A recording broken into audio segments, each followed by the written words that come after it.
Hey there, friends. Thanks for checking in. Today we're looking at a SAR USA Sar 9.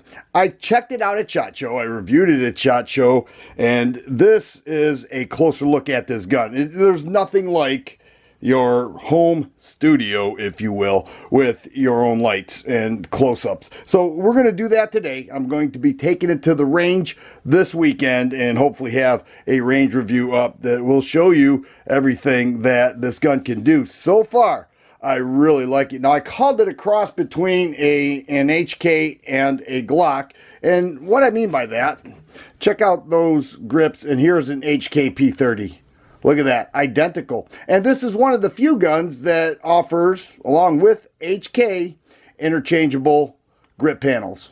All right, so it comes with additional grip panels and back straps. We'll see that in a little bit when we look at the case. And then the Glock, you look at the forend of the gun, you know, it kind of gives the same Glock kind of look to it. So it feels like an HK and a Glock in one at a discount price. Now this is, I saw it on Buds for $363, and let's roll through some of the features.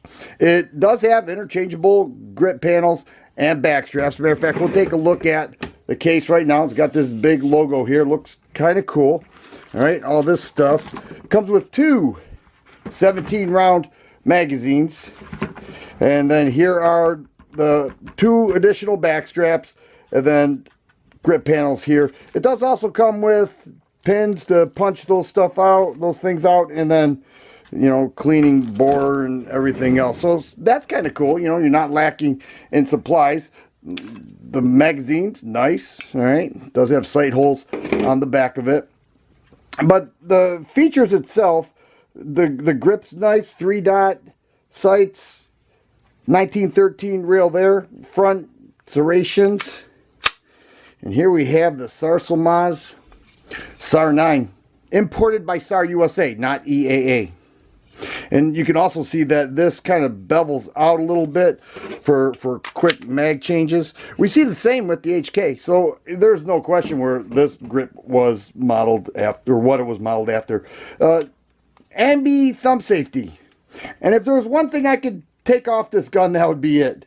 Because, you know, I'm just not a thumb safety guy. Now, I'm told that they have another model that does not have the thumb safety, and that would be a nice one to get. They also make one with a stainless slide. But it's got a great feel to it. It's a 4.4-inch barrel and 17-round mags. So there's no arguing with that. Now, the trigger itself is pretty nice. I measure it right at 5.5 pounds. All right, it does have a trigger bar detent in there. And you'll notice that there's a red spot. It's on both sides. The only reason that I could tell they would do that is that when you no longer see the red, it's going to break right at 5.5 pounds. And then the reset right there. So it is a double action gun with a pretty nice trigger. Also breaks down the same way that we are used to. It does have the tabs right there. And then here we have the polymer frame. And then a dual recoil spring captured. And the 4.4-inch barrel. So it's kind of a cross between a full-size and compact-size gun. You can see it does have the firing pin safety right there. Looks pretty common. Looks well machined. You know, and I have the K2P. Sarsilmaz K2P.